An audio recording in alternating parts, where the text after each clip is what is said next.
بات ہو رہی ہے حسن اخلاق پہ، مفتی محسن صاحب ہمارے ساتھ موجود ہیں۔ محسن بھائی، اسلام میں کہا جاتا ہے کہ جی حسن اخلاق پہ بڑا زور دیا گیا ہے، کتنا ضروری ہے انسان کی زندگی میں حسن اخلاق؟ اور کہتے ہیں کہ جی جو حسن اخلاق سے کام لیتا ہے بہت ساری پریشانیوں سے بچ جاتا ہے، بات صحیح ہے؟ بالکل، اعوذ باللہ من الشیطان بسم اللہ الرحمن الرحیم، قال اللہ تعالیٰ فی القرآن المجید لقد کان لکم فی رسول اللہ اسوۃ حسنہ آمنت باللہ صدق اللہ العظیم۔ تمام تعریفیں اللہ رب العزت کے لیے جو کہ خالق کائنات ہیں، لاکھوں درود و سلام میرے آقا حضرت محمد صلی اللہ علیہ وسلم کی ذات پر جو کہ اللہ کے محبوب ہیں۔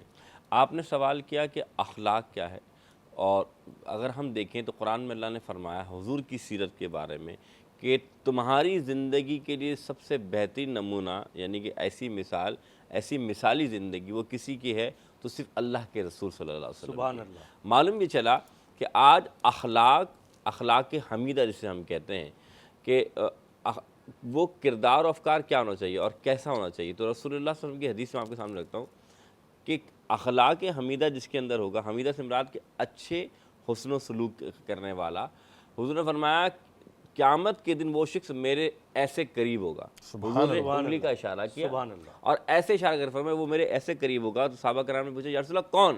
فرمایا جو اچھے اخلاق والا ہے۔ تو معلوم یہ چلا کہ نماز اپنی جگہ، روزہ اپنی جگہ، حج اپنی جگہ، لیکن انسان کا جو حسن اخلاق ہے، لوگوں کے ساتھ اس کا جو رویہ ہے وہ اتنا مقبول ہے کہ اللہ تعالیٰ اس بندے کو اللہ کے رسول کے اتنے قریب کر دیتا ہے۔ ہر مومن کی چاہت ہے کہ اپنے نبی کے قریب ہو، لیکن یہ چاہت اس کی قبول ہوگی جو اخلاق کے اعلیٰ معیار پہ ہوگا۔ پھر اگر دیکھا جائے کہ اللہ کے رسول صلی اللہ علیہ وسلم کے بارے میں اللہ نے فرمایا کہ اے پیارے حبیب، ہم نے آپ کو اخلاق کے اعلیٰ مرتبے پہ فائز فرمایا۔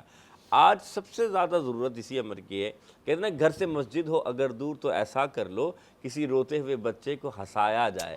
یعنی اگر آپ کسی کی آنکھوں کو آنسو کو پوچھ لیتے ہیں، اس کو صاف کر دیتے ہیں، یہ اللہ تعالیٰ کو سب سے زیادہ پسند ہے۔ کیوں؟ کیونکہ رسول اللہ صلی اللہ علیہ وسلم کی آپ کے سامنے ایک حدیث رکھتا ہوں، ایک بنی اسرائیل میں ایک شخص تھا، بہت خطا کار گناہ گار تھا، لیکن جب وہ مرا تو بنی اسرائیل نے اسے کوڑے کرکٹ میں ڈال دیا۔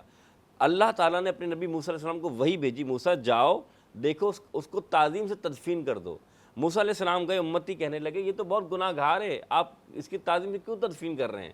تو فرمایا اللہ کا حکم ہے، تدفین کر دی۔ کلیم اللہ تھا، اللہ سے کلام کرتے تھے، اللہ کے پاس گئے، مولا تیرا حکم تھا مان لیا، لیکن میری امت کہتی بہت گناہ گار ہے۔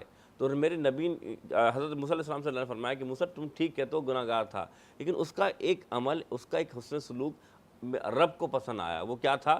فرمایا ایک رات جب وہ آ رہا تھا، اور یہ حدیث بڑی پیاری ہے، فرمایا رات کو جب آیا تو دیکھا کہ اچھے کپڑے پہنا ہوا ہے، جسم میں لباس بھی اچھا ہے، خوشبو بھی لگائی ہوئی ہے، لیکن ایک نالے میں کتے کا بچہ گر رہا ہے، تڑپ رہا، مرنے والا ہے۔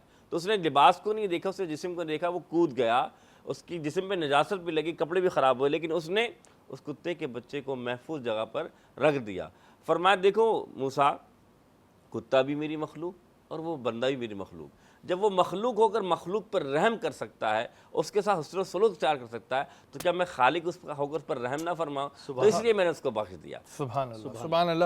اور بالکل جی، ظاہر ہے ہمارے ہاں دیکھنے میں یہی آتا ہے کہ کچھ لوگ بہت اچھے ہوتے ہیں، لیکن ان کا اخلاق میں ایک پرابلم ہوتا ہے کہ جی بدتمیزی کر دینا، فوراً جواب دینا۔ آپ دیکھیں وہ جتنے اچھے کام کر رہے ہو نا، لیکن ان کی پیچھے برائی ہو رہی ہوتی ہے۔ وہ کہتے ہیں نا سارے کیے کرائے پہ پانی پھر جانا، تو اس چیز کا ذرا سا خیال رکھیں۔